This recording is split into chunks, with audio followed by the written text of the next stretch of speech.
Hello friends, chapter 2 आपके prose portion का Nelson Mandela long walk to freedom. Yes friends, ये है आपका chapter long walk to freedom. Title अगर थोड़ा सा हम लोग पढ़े, लॉन्ग वॉक टू फ्रीडम क्या कह रहा है, किस तरीके से नेल्सन मंडेला की जो हमने एक्सट्रैक्ट लिया है उनकी ऑटोबायोग्राफी से। सबसे पहले हम एक क्विक ओवरव्यू ले लें कि ये क्या चैप्टर है, किस तरीके से आपके प्रोज में है, why is it been included in your prose. थोड़ा सा समझेंगे तो चैप्टर को समझना, इसके टेक्स्ट को समझना हमारे लिए ज़्यादा आसान हो जाएगा। एक्सट्रैक्ट फ्रॉम द ऑटोबायोग्राफी, यहाँ पे मैं आपको बता दूं ऑटोबायोग्राफी का क्या मतलब होता है, यानी खुद से जब हम किसी चीज़ को लिखते हैं, अपनी आत्मकथा को हम ऑटोबायोग्राफी कहते हैं।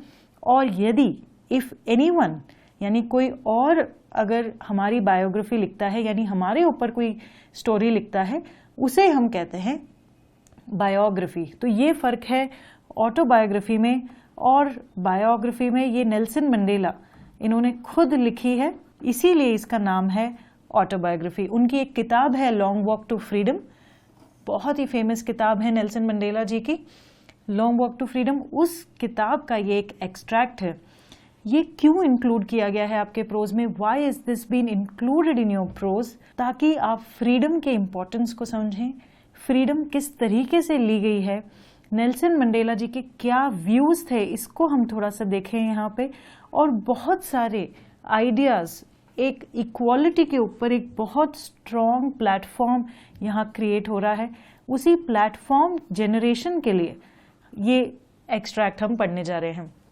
ये स्टोरी या ये चैप्टर किस विजुअलाइजेशन को दिखाने जा रहा है, किस सीन को बताने जा रहा है, वो मैं आपको थोड़ा सा बता दूं। It is historic occasion. Historic occasion बिल्कुल एक ऐतिहासिक पल है, जब किसी देश को आज़ादी मिलती है किसी बहुत लंबे समय के बाद। वो जाहिर सी बात है एक ऐतिहासिक पल होता है। इंडिया में भी जब आज़ादी मिली थी, भारत को जब आज़ादी मिली थी, वो एक ऐतिहासिक पल था हम सभी के लिए। उसी तरीके से साउथ अफ्रीका 1994 में साउथ अफ्रीका के लिए ये बहुत ऐतिहासिक पल था, जब अफ्रीकन नेशनल कांग्रेस, यहाँ पे एएनसी अफ्रीकन नेशनल कांग्रेस को रिप्रेजेंट कर रहा है। ये देखिए, जैसे हमारे यहाँ पे अलग अलग पार्टीज होती हैं, वैसे वहाँ की अफ्रीकन नेशनल कांग्रेस है ये, वो जीती थी। उनकी जो लड़ाई थी अपार्थीड के अगेंस्ट, उसकी विजयी की ये एक ऐतिहासिक पल था। तो जब वो इनॉग्रेशन हो रहा था, उस समय की बात को नेल्सन मंडेला जी के इस एक्सट्रैक्ट में बताया गया है कि क्या उस समय का माहौल था, क्या उस समय के उनके फीलिंग्स थे, क्या उस समय के उनके जज्बात रहे थे। कि एक उस समय वो कॉन्ट्रास्ट दिखा रहे हैं कि एक लड़ाई जहाँ पे बहुत सारे लोगों का पसीना बहा है, बहुत सारे लोगों की स्ट्रगल रही है और उसके बाद जीत मिली है। तो उस खुशी और दुख को उन्होंने कंपैरिजन करते हुए यहाँ बताया है। तो अफ्रीकन नेशनल कांग्रेस की अपार्थीड के अगेंस्ट जो जीत है, यहाँ पे आप सोच रहे होंगे कि ये शब्द अपार्थीड क्या है।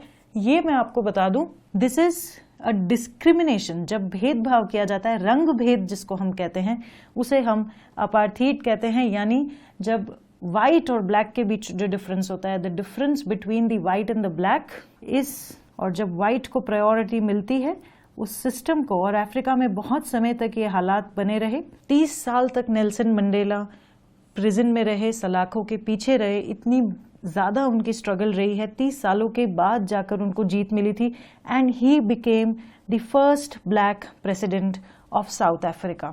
Yes friends, the struggle was very long. बहुत ज़्यादा डोमिनेशन था वाइट का, बहुत ज़्यादा सप्रेशन था, बहुत ज़्यादा प्रॉब्लम्स में थे। और 30 साल के प्रिजन के बाद जब उनकी पार्टी अफ्रीकन नेशनल कांग्रेस जीतती है, और जब उनकी अपार्थीड के अगेंस्ट जीत होती है, व्हेन दे विन इट, और उस समय जब वो इनॉग्रेशन के वक्त एक एज अ प्रेसिडेंट शपथ ले रहे हैं, ओथ ले रहे हैं, उस समय उनकी जो फीलिंग्स है, उस समय का जो दृश्य है, उस समय के जो उनके मोमेंट्री फीलिंग्स हैं, उनको यहाँ पे हम समझने जा रहे हैं, आगे इस चैप्टर में देखने जा रहे हैं। तो उस सीन को विजुअलाइज करने की कोशिश कीजिएगा और हम टेक्स्ट बाय टेक्स्ट इसको समझने की कोशिश करेंगे। So friends, keep watching further videos, जो कि हम टेक्स्ट के ऊपर देखेंगे, टेक्स्ट को समझने की कोशिश करेंगे और इनकी स्पीच को और बेहतर तरीके से समझने की कोशिश करेंगे। Thank you for watching MR Bharati education group. हम पढ़ रहे हैं Nelson Mandela long walk to freedom. Thank you.